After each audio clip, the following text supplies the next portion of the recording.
Hello, ladies and gentlemen. Welcome to the MMAVCast. I'm your host, Maverick King. I'm joined by my kid brother, Remington, and we are going to be talking about UFC 129.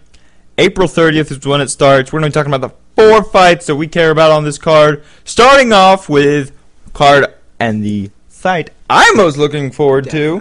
Lyoto Machida taking on Randy Couture. Stylistically speaking, very interesting because Randy Couture's style is to grab guys, push them to the cage, and pick them apart and just tear them down from there. At it. It's amazing. As we've heard by Mike Goldberg 1,000 times, nobody's better than Randy Couture in this situation. Dirty boxing. This is where Randy has done it so many times in the past. Anyway. Yeah, so Randy Couture's great at doing that. Now, Lyoto Machida, on the other hand, is really good at backpedaling and keeping guys away from him. Yeah. So it's really interesting to see how those two styles that are polar opposites intertwine. How do you think it's going to happen? I think I like Randy too much to vote against him. I think he could get retired in this fight. Machida could kill Randy. Possible. I don't think that's going to happen. Randy's a tough dude, even though he's 47 years old. But I could see Randy pushing. If Randy imposes his game plan, or imposes will, as Randy would say, I could see Randy beating this one. But I don't think he's going to knock Machida out. No way. I could see him doing a unanimous decision, doing maybe even wrestling some, and getting into the clinch and dirty boxing, and then pulling him to the ground. So I'm going to say Randy Couture by a unanimous decision.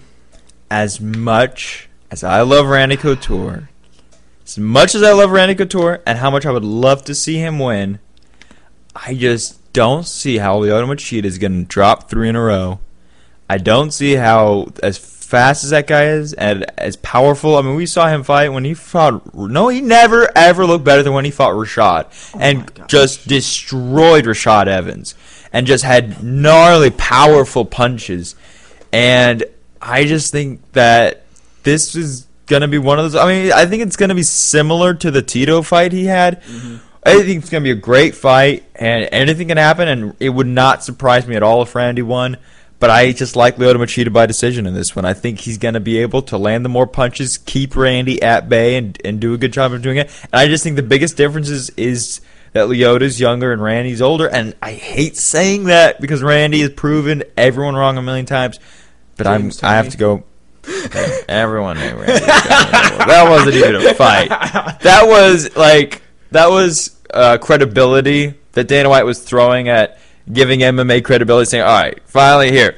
All the MMA fans in the world can now feel good and brag over boxing. It was bragging rights. That's all that fight was. But it was kind of like a slightly bigger version of Bully Beatdown. It was pretty much what it was. Slightly more popular for more pay-per-views. All right, next fight we have Vladimir Matyushenko taking on Jason Brills. I mean, these guys they can pop up every now and again. Vladimir Matyushenko's a pretty tough dude.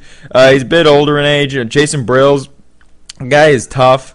Now I'm not going to stay on this one. Not too exciting. And you never know what's going to happen because, as Dana White says a million times, you never know until the fight goes down how good it's going to be. Actually, he would throw in 475 F words, and he would say, "You can't ever call a fight until that fight's called." All these people who thought Brian Stann was going to knock Chris Lieben out in the first round. These morons. I'm going to use the word morons here. That's Dana White. Go ahead. Okay, hold on. Dana White doesn't yell like that. Does? No, he doesn't. Watch the Ariel Helwani interview. Okay. Post-fight UFC. No, but he doesn't yell like that normally. Dana White doesn't do that normally. What Dana White does is that he talks more like this, and if you're going to disagree with me, well, you must be an idiot. Okay, look, it's not like these guys aren't fighting the three of the best fighters in the world every year. I mean, just to say that this fight couldn't be fight of the night is just retarded. Yeah. Every fight can be fight of the night, according to Dana White. No, listen. This fight has potential to be knockout of the night. Anyway, this could go either way. I'm going to take Jason Brills. Really? I'm going to say Matyushenko. Yeah, good enough for me. Okay, Jose Aldo taking on Mark Hominick. Jose Aldo, top 5, pound for pound, could be number 3 very easily. in the world. Mark Hominick, tough guy, but Jose Aldo is just mean and nasty. And this fight ain't going the distance. I like Jose Aldo, and I like him by a submission. I'm going to say first round, knockout, head kick. I'm saying it. And he's crazy. He's a pound-for-pound beast, even though he's a small little dude. But I definitely say Mark Hominick has been stopped before, and I'm going to say flying head kick knockout at 3:23 of the first round. Okay. Sean McCorkle did that one, so I thought I would. He said flying arm triangle of 3:23 of the first round, so I thought I would throw that. You know, if there's one thing we can say about our show, that's we're relatable. Everybody knows what we're talking about. Okay. We're trying to cut down on the time of these videos, so let's just move on. Main event, GSP taking on Jake Shields. Now, this fight's kind of being pumped up. Everyone's trying to talk about Jake Shields, how great he is, how awesome he is, and wonderful he is. And how good looking he is, and yeah, I mean, he's getting tiresome. So, I just think the Jake Shields freight train stops here. I think GSP is going to handle Jake Shields. I don't think he's going to drop a round out of the 5-round unanimous decision he gets. Jake Shields is a good fighter, and he's a tough guy, but I just think GSP is the complete package, and Jake Shields, not necessarily one-dimensional, but pretty one-dimensional. So that's the wrap, son. Yeah, and both guys, black belts in jiu-jitsu, so we're not going to see a submission here. We could, but I don't see it happening. GSP, not the most explosive fighter in the world, if you haven't noticed that already.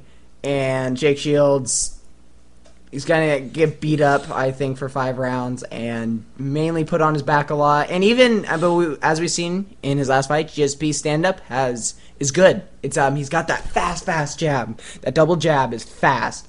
Watch out, Anderson Silva. Oh, yeah, that's the big part about this fight is if GSP wins, which I'm sure he will, we have the super fight with Anderson Silva and GSP. Who wins that fight? GSP. By control. He's going to control him. Like a kind of Chael Sonnen. I don't think GSP is going to stand for him I don't think GSP would stand with Anderson Silva for 3 seconds. I just don't know. See, I was so sure GSP was going to win until Vitor Belfort. Until Anderson Silva cemented himself that he's still amazing by destroying Vitor Belfort. And I just think, you think about it, while GSP is getting ready and having to focus on gaining weight, maintaining weight, staying healthy, and all this stuff, Anderson Silva just isn't going to sit around and wait for this to happen. This fight's probably going to happen a year from now. Now. Today. Mark your calendars. Go and tweet that, homeboy. So, I think that Anderson Silva is going to be getting ready for this fight, and this is the fight that both guys are going to look at, and they're going to say, this is what my career is going to be defined as. I mean, that sounds a little retarded, but, I mean, really, you win that fight, and you are the definitive best pound for pound, and no one can take that away from you. That is a huge freaking title. It's unbelievable, and I just think that all Anderson Silva's got to do is do what Chuck Liddell did, get that sprawl on, and he doesn't have to try to engage GSP. He can just wait around for GSP to get him. He's got way longer reach than anyone GSP's tried to tangle with. He's got way more weapons, and it's gonna be fascinating. I mean, that's an unpredictable fight almost, and it could change, but I think as of now, Anderson Silva's a hard guy to pick against, unless we just see what happened and Anderson Silva doesn't learn to work against wrestlers, and Chael Sonnen comes back and wins. Dude, how cool would that be? Yes. If after GSP fights Jake Shields, they have a fight for Anderson Silva, just so he's not out for a year or so, and he fights Chael Sonnen again. That would be amazing.